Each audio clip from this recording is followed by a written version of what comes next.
Magandang araw mga kaibigan. Pag-usapan natin ngayon ang nangyayaring kaguluhan sa Indonesia na kung saan parehas sa Pilipinas na grabe na ang paghihirap ng taong bayan doon dahil sa kurakot ng mga politiko. Nako, napuno ang salop ang mga tao. Gumagawa na ng karahasan. Ito una ipakita ko, sinunog ng mga tao ang bahay. Marangyang bahay ng isang politiko, sakyanan ng politiko, talagang binibiyak ng mga salamin, yung minamaso na. Grabing kaguluhan doon ngayon. I don't know kung anong sa Pilipinas, kaya ba nang gawin ng mga tao dito. Talagang galit na galit ng mga tao sa Indonesia. Ito, yung bahay, pagsunog.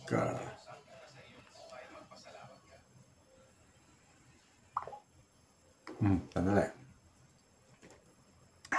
Upang ipakita yung galit ng taong bayan dahil sa sakiman, galit ng mga politiko, mga abuso sa kanilang kapangyarihan.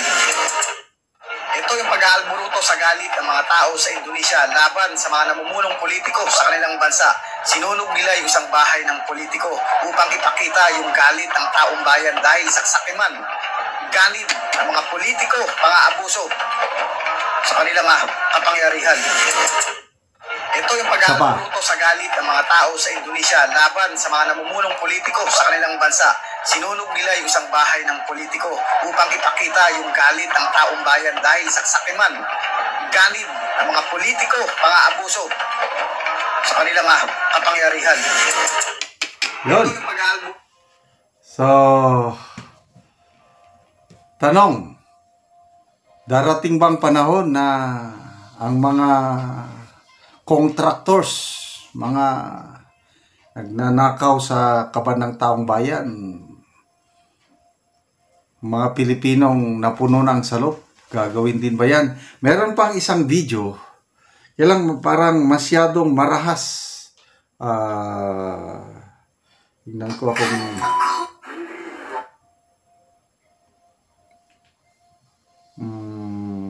parang ito, ipakita ko lang yung sauna, yung may dumaan na itim na sakyanan, na marangyang sakyanan. Ang mga tao nilusob, binasag ang mga salamin at parang hindi ko baka tayo pagbawalan sa YouTube. There's too much violence. Okay, magbasa lang ako sa mga comments Buruto sa galit ang mga tao sa Indonesia laban sa mga namumunong politiko sa kanilang bansa. Comments. Paul, malapit na ring mangyari sa bansa natin. Yung mga ganyan. Rick Rosales, dapat may masampulan dito. Hill Atienza, ganyan sana gawin dito, doon sa mga sakim sa kapangyarihan. Kailan kaya mangyayari dito? Alexander Afan, dapat pala ganyan din gawin sa mga sakim at ganid na politiko sa Pilipinas. Alam na kung sino-sino sila. At least yung mga sinasabi ni na Mayor Magalong, Senator Lacson, may idea na tayo. Yung mga nepo babies na tinatawag, mga anak ng mga kontratista, mga politiko na nagsasayang lang. Akala mo kung nagtatapon lang sila ng pera. Yun na yun. Kaya lang, sa tingin ko, mas pa tayong mga Pilipino, mas mas civilized. Palagi ko hindi mangyayari yan. Hintayin na lang natin election, and then ayun, sa investigasyon na lang tayo asa kasi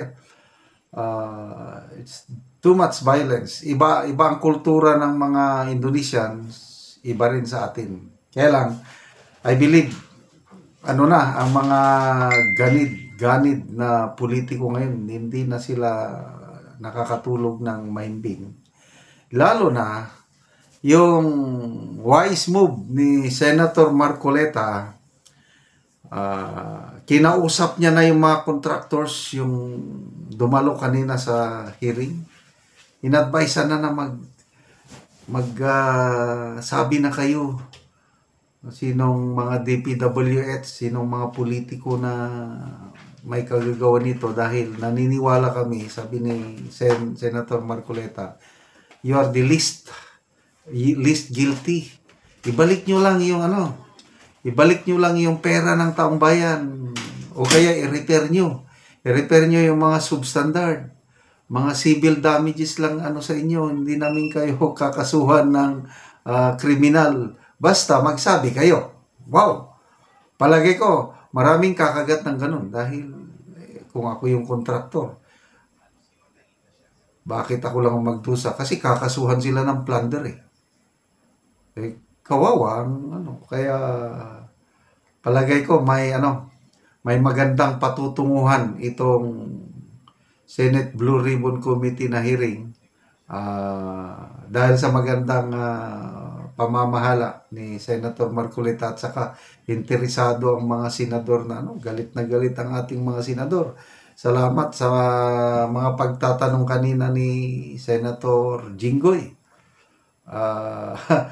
Jinggoy ba yun? Yung napaamin niya si Sara Diskaya na grabe, siyam na construction company, pagmamayari ng Diskaya lang.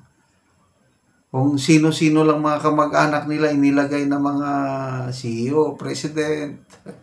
At ito pa yung Wawao Builders. Nako, klaro kayo na siya, dami ng mga kongresista or DPWH. Palagay ko ito yung unang kakanta na magsasabi, kasi wala siyang kalamalam sa mga proyekto niya. Tapos sasabihin niya na I invoke my right against self-incrimination. Ako, kung hindi ito by the way, cite in contempt pala. Yung mga hindi dumalo sa hearing, yung nasumpuinahan, cited in contempt na sila, at ang susunod doon is isyuhan na sila ng warrant of arrest. Ito na.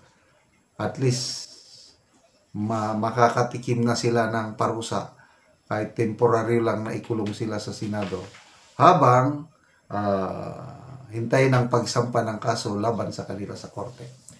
Okay, salamat mga kaibigan sa inyong pagsubaybay sa ating channel. Nakakatulong kayo ng malaki sa tribong Talandig ng Bukidnon, dahil ang sweldo natin sa channel na ito pantulong sa tribo. Namimigay tayo ngayon ng mga libreng yero at pako para makapagpatayo ang tribo ng mas maayos na tirahan. Panoorin niyo ang video na ito. Ano silang natagaan og sin? Og busy kayo sila, kay dagan man pud sila nga natagaan og yero.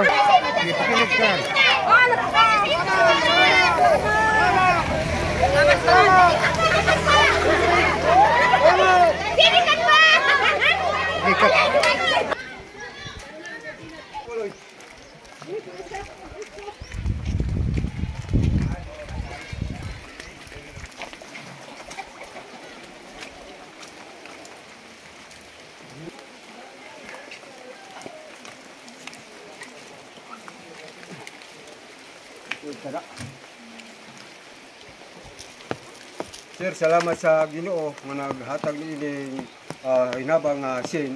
Hinautod ta sir nga magkauban ta kanon na hinautod ta sir nga tasangkaw kinabuhi ay walay mitupong sa gawom sa atong Dios nga makagahom. Sir nga daghang pa ang matabangan nga nanginanglan sa mga kakulangon. Pila na day katuig ang imong kuan-kol? Imong edad? 57 ako edad karon. 57 na ka? Oo, 57 na ko. Pila ka buok imong anak, kol? Siyam. Siyam ang imong anak? Oo. So pila karon ang imong gabuhion, kol? 5 kay nakapamilya naman ang uban. So ang akong gabuhion karon 3 apil ang akong mga apo. Oo. So karon, kol, nga magbalay ka, so kuha na gyud, makaatop na gyud ka. Salamat ka sir kay dili na gyud mi sir ulanan kay naanay sin nga imong gihatag sa amo ha. Naawit ka sir nga kaloy ang tanan. So salamat. Pasad ka magpaingon sir kanunay magawan ang Ginoo sa imo ha. Salamat kayo, Kol. Salamat kayo po.